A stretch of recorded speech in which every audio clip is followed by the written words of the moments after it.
The Black Sea, a region with thousands of years of history, is once again at the epicenter of world events. Ukraine's Black Sea coastline is a major theatre of war 1 year after Russia's invasion. Ukraine's seaports are absolutely vital to its survival. The Black Sea grain deal, brokered by the UN and Turkey, allows Ukraine to transport its grain despite the conflict, and it's keeping Ukraine's economy alive. But it's hanging by a thread. More broadly, this is a stretch of water of growing geopolitical significance for Russia, for the EU, for NATO, and of course for Turkey, which controls all access to the Black Sea. So, what does the future hold for this contested region?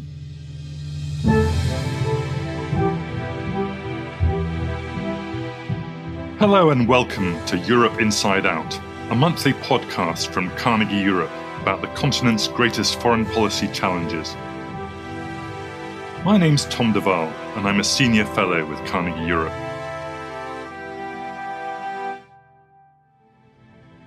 This episode of Europe Inside Out is about the Black Sea, the geopolitical theatre of war and trade, vital to the future of Ukraine, Russia, and Turkey. I'm joined by Dimitar Bechev, a visiting scholar at Carnegie Europe, who comes from a Black Sea nation, Bulgaria. And I should also express a personal interest here. My ancestors on my grandmother's side were major grain exporters from Odessa in the 19th century, and I've just recently been back in Odessa. So welcome, Dimitar. Thank you, Tom. It's a great pleasure to be part of this conversation. We should begin by talking, of course, about the war, the Ukraine war, which is an existential issue for Ukraine. Its very survival is at stake. But the Black Sea is absolutely crucial here, not just for Ukraine, but also for all the 6 so-called littoral states that have a coastline on the Black Sea. That's Ukraine, Russia, Turkey, Bulgaria, Romania, and Georgia, which is also a country I know very well. 3 of those are now members of NATO, which complicates the picture. So let's begin by talking about the war. That's right, Tom. We have plenty to discuss, but why don't we start from Odessa? I'm curious to know your impressions since you were there not long ago. Well, absolutely. I was there just recently, so I should say this was my first visit since the war began. And not surprising, I guess, but important to see with my own eyes is that the Ukrainian identity of Odessa is really emerging strongly since the war. This is a very cosmopolitan city which never wanted really to be part of Russia, but was also a bit distant from Ukraine, had this rather distinct identity.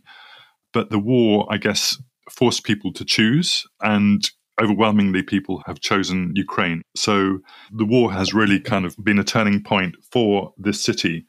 In terms of damage, fortunately, it's been quite light. Other cities have been much unluckier than Odessa, but it's still very much a city on a war footing.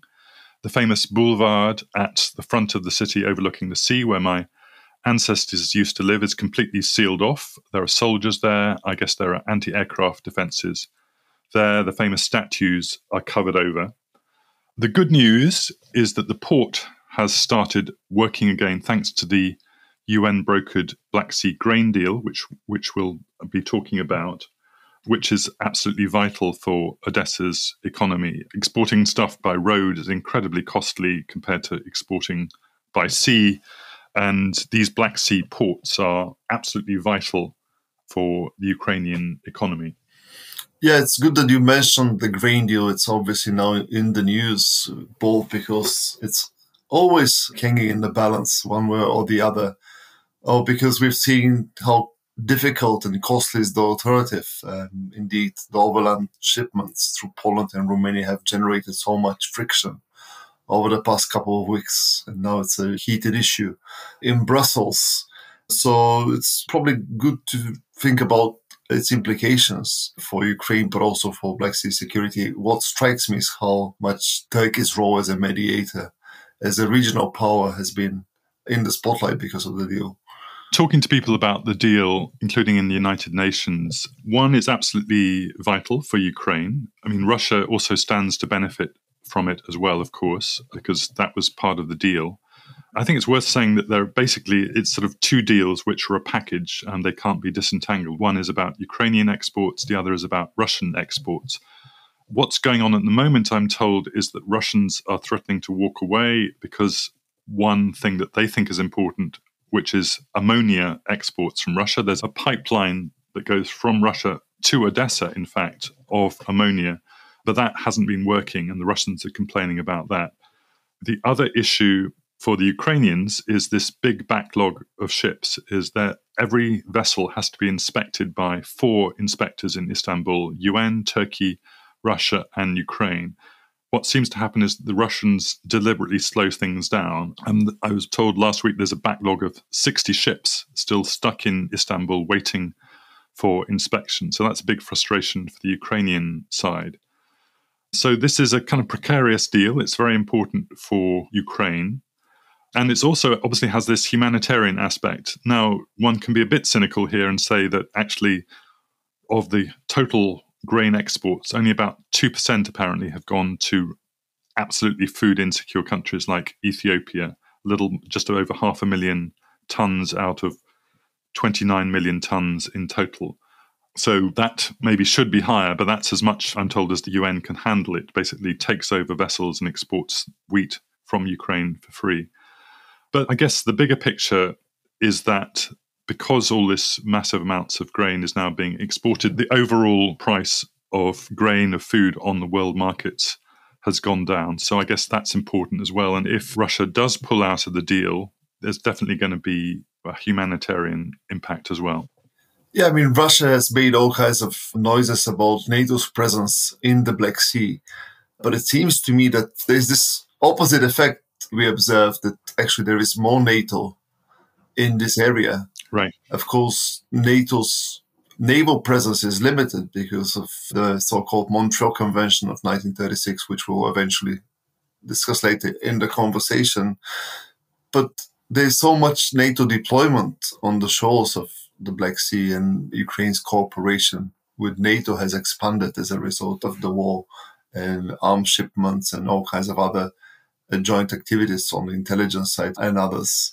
So there's a fundamental shift in the Black Sea. As well, we shouldn't forget EU's involvement in the Black Sea. There's so much more the EU does these days, thanks to its advanced relationship with not just Ukraine, but also Moldova and Georgia. You mentioned NATO, and I wanted to ask you a bit about, as a Turkey scholar, you've published a praised book about Erdogan's Turkey. So it looks as though in the Black Sea, Turkey is not really wearing its NATO hat. It's very much wearing its Turkey hat. It's not really kind of aligned with NATO as a whole, as a security actor in the Black Sea. Would you say that's correct? Oh, yes, absolutely. Turkey has always seen itself as a regional power, and it has been skeptical about the potential role played by external actors in the region. When NATO started looking into enhanced Black Sea presence following its enlargement in 2004 to Romania and Bulgaria, Turkey was really reticent. It joined forces with Russia. There was a local initiative called Black Sea 4 about naval security. Turkey was sort of pushing back against US offering help to Georgia in 2008. There were 2 medical ships blocked, delayed entering the Black Sea. And Turkey has always tried to stabilize the Black Sea by turning it into a condominium where you have 2 countries at the top table and nobody else really matters. But I suppose the annexation of Crimea has changed the balance somewhat, thanks to Crimea's position in the middle of the Black Sea, to the extent that during a rare moment of sincerity, when you had this brief clash between Russia and Turkey in 2015-2016, Erdogan went as far as saying that the Black Sea has turned into a Russian lake with endorsement or tacit approval by the West. So there was a bit of frustration. Of course, now Turkish rhetoric has changed. Turkey is a friend of sorts for the Russians, but the underlying insecurity is still there, and therefore NATO is still relevant, I think, to Turkey as the ultimate insurance policy, given Russian expansionism. It's amazing how the historical dynamics continue. If you look at the history of the Black Sea, there's some great books by Charles King, Neil Acheson, people like that. It's always about the clash of the two big countries, Russia and Turkey, or Ottoman Empire and Russian Empire. A whole series of wars. The one we remember is, of course, the Crimean War of the mid-19th century, but there were many others.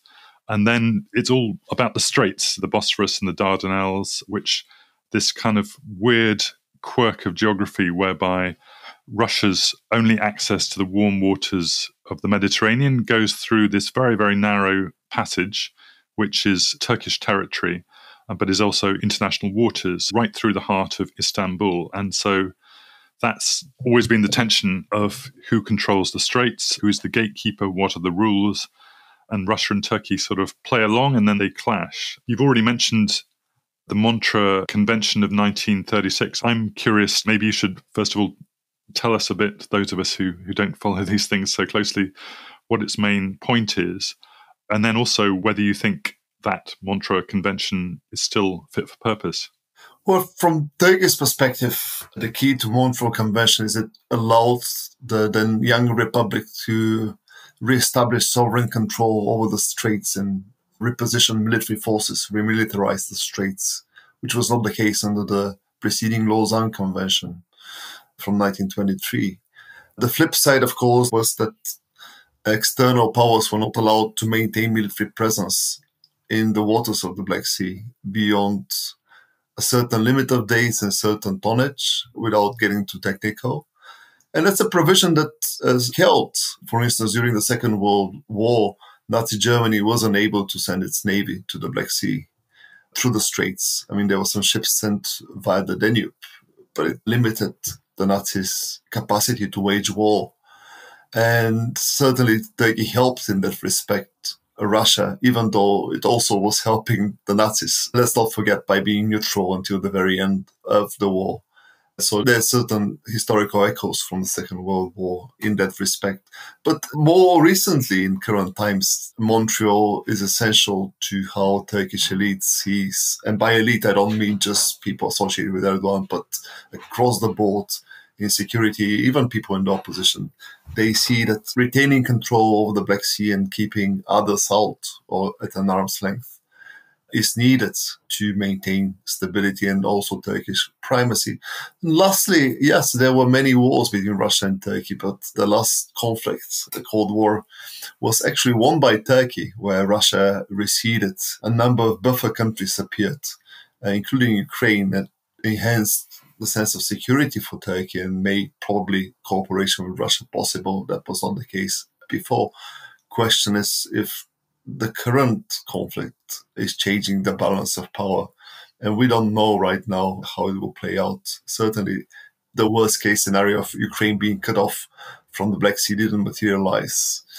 But it's not over. And Turkey is always cautious when it comes to Russia, precisely because of this long history of wars, most of which, if not all of them, not the last one, even the First World War was not won by Russia, but most of them were won by the Russians. So Turkey has this historical memory of being on the downside, losing those conflicts. I think we should also mention the issue of the Bosphorus, which is a big issue for Turkey, that the fact that Istanbul, Turkey's biggest city, 15 million people, did you say? It's in the middle of this international waterway with these huge ships going through it. So there's a huge environmental stake here. About 10, 12 years ago, I made a radio documentary for the BBC about the Bosphorus. That involved going out with a pilot who, every big ship that goes through the Bosphorus has to have an Istanbul pilot guiding it, who stands on the bridge with the captain from the beginning to the end, making sure that they go on the correct route. At one point, there's this bend called the Kandili Bend, where you have to make a kind of sharp turn. You can only imagine the impact if that collided with a quay, with a big Istanbul neighborhood. So that's a big issue for Turkey, to try and stop all that shipping, or to reduce that kind of shipping going through the Bosphorus, isn't it? Absolutely. And the waters of the Bosphorus are famously treacherous, or infamously treacherous, because of currents. So it takes experienced skippers and boats to guide heavy traffic. There have been many accidents involving boats in the Bosphorus. For those of our listeners who've read Orhan Pamuk's book on Istanbul, there are plenty of references how the locals enjoy the view of yet another ship colliding with one of those villas on the shores of Bosphorus that are now disappearing progressively, alas. But yeah, there have been many schemes looking at ways to create bypasses, and the most recent one is the so-called Canal Istanbul, causing huge controversy in its own right because of environmental concerns. Now it seems that it's put on hold, but it might reappear. What else, I wonder, is different now from how it was 100, 200 years ago? You mentioned Crimea. Do you think that was a critical turning point for the Black Sea, the Russian annexation of Crimea in 2015? Did that really change the dynamics in a negative way as far as everyone else is concerned? I think there's an interesting echo with Crimea, not because of Russian expansions, but one of the reasons that Russia lost this war was that it was lagging behind in terms of economic power, but also infrastructure and logistics vis-à-vis the West. So distant UK and France could project force in the Black Sea from far ashore than Russia, which lacked the railways to send its troops to Crimea. So despite all the heroism that Russians are fond of, and Admiral Nakhimov and all those people, basically it was a way to showcase Russia's inferiority towards industrial powers of the West. Something of the sort might be happening now, despite the buildup of Russian forces and Russia's modernization effort, buoyed by high hydrocarbon prices. We see in this conflict the Western superiority in terms of conventional military technology, logistics, intelligence. But another continuity is probably Crimea's location. Right. So geography doesn't change. Of course, there are some discontinuities in the Black Sea. Just one, very briefly, it's not such an important conduit for Russian oil exports that it used to be in the past, but now has become an important channel of gas exports after the Turk Stream pipeline and Blue Stream before it became a reality. Wow. But is it fair to say who controls Crimea controls the Black Sea? In many respects, yes. I mean, it's the combination of Crimea plus the Montreal Convention limitations, and to some degree, Russia's investment into military technology as ballistic and cruise missiles that can cause havoc. Crimea has also allowed Russia to project power into the Eastern Mediterranean. The Eastern Mediterranean Squadron that was re-established in 2013 and has made its mark in Syria and operates also from the Tartus naval facility, is essentially an extension of the Black Sea Fleet that uses Sevastopol and has always used Sevastopol even before the annexation. So Crimea is a huge asset, not just symbolically for Putin, but also in concrete military and strategic terms. We're talking in May 2023, and obviously we've been talking about Turkey. All eyes on the imminent Turkish election. I think everyone agrees this is probably the biggest election in 2 decades in Turkey. President Erdogan currently trailing the opposition, but not by much. So it could go either way still. But let's imagine that the opposition wins in Turkey. What does that mean for Russian-Turkish relations? And what do you think does that mean for the Black Sea? Well, an opposition win probably will lead to some form of realignment with the West. For one, the virulent anti-Western rhetoric will recede coming from the government. There'll be an attempt to re-engage with the EU. I'm sure many political prisoners will be freed, including some of our friends who have ended up in jail unjustly in Turkey, which will open space for renewed talks on upgrading the customs union. But having said that, I don't expect a radical U-turn, if you will, in Turkish foreign policy. There won't be renewed membership negotiations, and there won't be any bridges burned to Russia. I'll be surprised to see Turkey aligning with the Western sanctions, for one. So Turkey will proceed with its policy of being the intermediary and doing business with Russia and the West at the same time and trying to negotiate and supporting Ukraine, not to forget. Turkey needs Russia on energy, but also in Syria.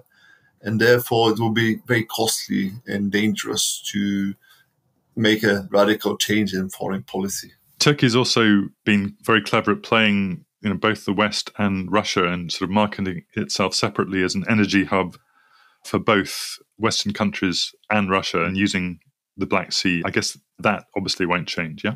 No, absolutely. Russian gas will continue to flow to Turkey. Turkey counts on being able to resell some of this gas, transforming itself from a transit country to an energy hub. There is also Azeri gas that will be flowing to Europe.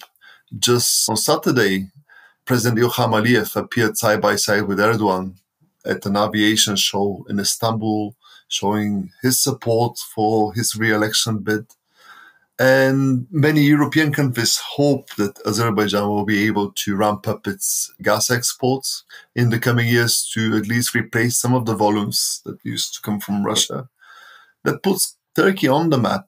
So yeah, energy dependence on Russia on the one hand, but there's more to Turkish foreign policy and energy diplomacy than just being dependent. Last but not the least, another development is relevant is that last week you had the inaugural ceremony for the nuclear power plant at Akkuyu, which is a Russian-Turkish project dating back to 2010. Putin was expected to be there, but now with the International Criminal Court, that's probably impossible. But it's one of those big achievements that Erdogan wants to showcase ahead of the election, that Turkey is now a nuclear power with civilian nuclear energy being in play. And Russia and Turkey might be building the second nuclear power station at the Black Sea coast this time around. So Akkuyu is closer to the Eastern Med, but Sinop is a Black Sea port. So watch this space. There's not just gas and oil, there's also nuclear when it comes to Russia and Turkey. I'm conscious we are the Europe Inside Out podcast. We haven't really talked about the EU, and we should do that before we close. To what extent is the EU now a player in the Black Sea, do you think, both economically and politically? I think it's increasingly the case that the EU is absolutely important. And you don't have to look at words, because talk is cheap. Whether you're a candidate can be a potential candidate in the real world probably doesn't make such a profound difference compared to the world of symbolic power. But look at trade. So for Ukraine, for instance, you replaced long time ago, even before the war, Russia as the main destination of exports. Same for Georgia for a long time, which of course trades heavily with Turkey as well. Same for Moldova. Migration from the Black Sea nations is going towards the west. So there's more and more EU going forward. EU deploys humanitarian systems, developmental aid. The EU Green Deal, Green Transition will become important going forward. So even without membership negotiations, my understanding is there will be EUization going. One recent example going to energy, for instance, is this Global Gateway. And Global Gateway is the EU's response to China's Belt and Roads initiative. One of the flagship projects will be a high-power cable running from Georgia all the way to Romania and then to Hungary and Central Europe. And Georgia's hydropower will be providing green electricity to consumers in the EU. And this is probably the way forward. I see more and more EU involvement at the functional level in the years to come. Georgia is very keen to market itself not just as a Caucasus country, but as a Black Sea country. By implication, that means linking it across the Black Sea to Bulgaria, Romania, to Ukraine. So absolutely, this is critical for Georgia. I just hope that the EU big idea can match up to the moment. Obviously, I guess that's the positive scenario. The negative scenario is that the conflict doesn't go away and the Black Sea becomes a theatre of collision, of confrontation between the Western powers and Russia. I mean, we saw one dangerous US-Russia incident, and I guess that's the fear, that Russia remains the disruptor and NATO is there. And we like to think of the Black Sea as a theatre of trade, but it's also still a theatre of war. Very much so, yes. I'm reminded of Moldova, which for decades has been trying to rebrand itself as Southeast Europe and not former Soviet Union. So that's nothing new about it. But my gut feeling is probably Black Sea will be a bit of both, because the conflict is not going away. So on the one hand, even under the best circumstances, the Russian-Ukraine war will transform into a frozen conflict, which will be part of a standoff over the long term between Russia and the West, and there's no way that the Black Sea will be out of it. Indeed, it will be one of the central arenas. But at the same time, it doesn't preclude economic integration between littoral countries with heavy involvement by Brussels by way of ideas, but also money and policy support. So we'll be living in this gray zone for decades to come, I expect, where the positive and the negative will go hand in hand. But yeah, I mean, conflict, unfortunately, is not going to evaporate, even if the fighting recedes in the coming years. Black Sea grey zone, I guess that's what we're talking about for some time to come. Absolutely. Thanks so much, Dimitar. It's been a real pleasure to speak to you on this episode of Europe Inside Out. It was a real pleasure talking to you, Tom. Thank you. For those of you interested in learning more about the Black Sea and geopolitics, I encourage you to follow Dimitar's work on Twitter at Dimitar Bechev, that's Dimitar Bechev, and you can find me at Tom de Waal, that's Tom_DEWAAL. Please join us again next month when Rosa Balfour and Stefan Lehner will discuss the power plays and priorities that guide the EU's external action. And let us know what you think about the show by reaching out to us on Twitter at Carnegie Europe, that's at Carnegie_Europe, or by email at carnegie.brussels@ceip.org. If you like the show, leave us a rating and subscribe wherever you get your podcast. Our producers are Francesco Siccardi and Mattia Bagherini. Our editors are Maria Dios and Alexander Damiano Ricci of Bull Media. Sound engineering and original music by Jeremy Bocche.